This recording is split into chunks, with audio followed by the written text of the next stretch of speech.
Hello, it's been a while since I made one of these films, so I thought I would give a little update on our project, where we're up to, and how things have been going. I guess there were two things I wanted to speak very briefly about in this video. The first is the nature of these little video updates themselves, and I guess I've become increasingly dissatisfied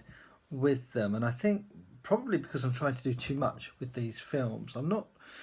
really sure whether I'm approaching them as an effort to keep some kind of a record of our research in progress, as some kind of equivalent to a set of field notes or something like that, on the one hand, or on the other hand, whether I'm trying to use them to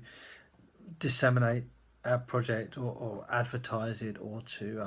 publicise it in some way, and particularly because I'm tending to post these videos as soon as I've made them, really, up on our project website.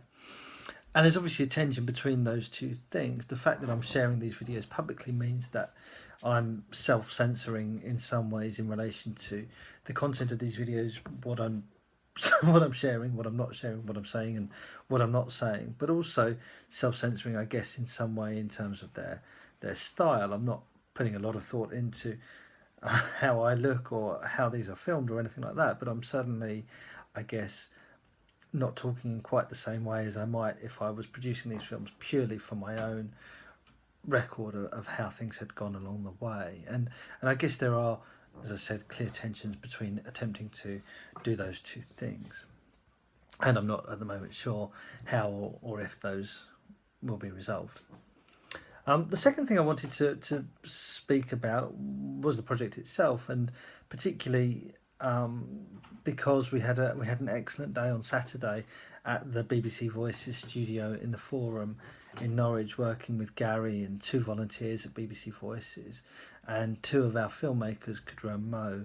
who brought with them lots and lots of footage that they'd been shooting relating to this theme of British Muslim values. And it was an amazing day. We were there for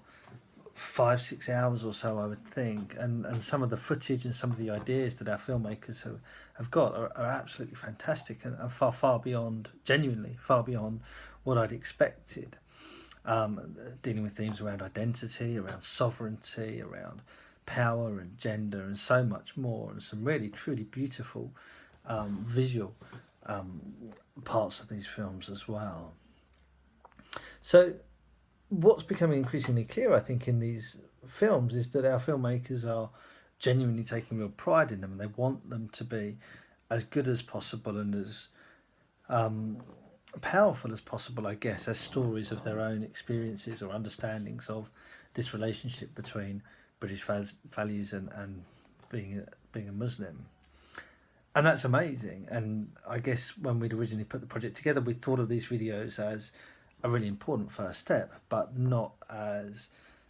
anything as successful as it looks like they're going to be the case. The downside of that, obviously, is that this is taking much longer to put them together and to have them finalised than we'd originally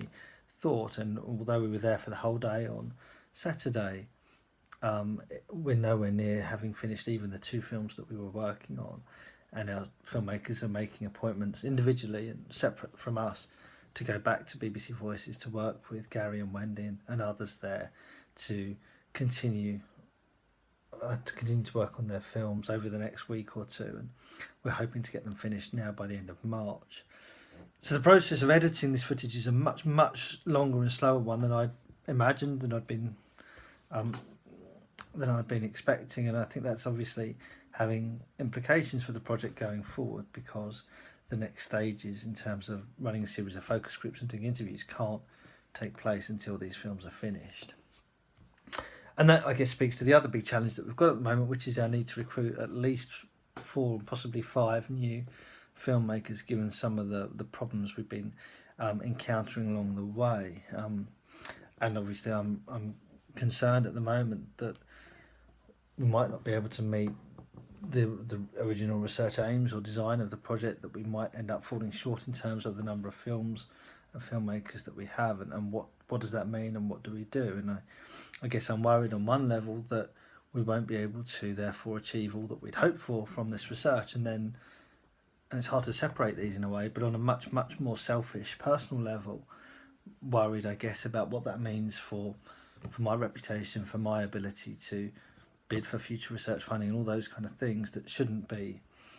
at the forefront of my mind, but come in when I'm thinking about the research that we're doing, particularly, I guess, because things are taking longer than I'd hoped and than I'd expected. Now, the fact that the filmmakers have taken this so seriously might present the answer to the second problem. So they've captured lots and lots and lots of footage, and it might be the case that we're able to make multiple films from the footage that they've put together, particularly because they've gone and spoken to lots of different people and interviewed lots of people from different Muslim communities in the region. So there might be some way around it. I mean, the most optimistic view, I guess, is that what we end up with is a project that takes slightly longer, but one that ends up far, far better than we'd originally hoped, that the films themselves have aesthetic and political value as much as their value as starting points for conversations around this big question about British Muslim values. We've still got a bit of time. We're in March now, and the project, I think, formally comes to a conclusion at the end of October, but I guess we'll see how we get on. So thanks very much, and I'll hopefully try to do another one of these soon.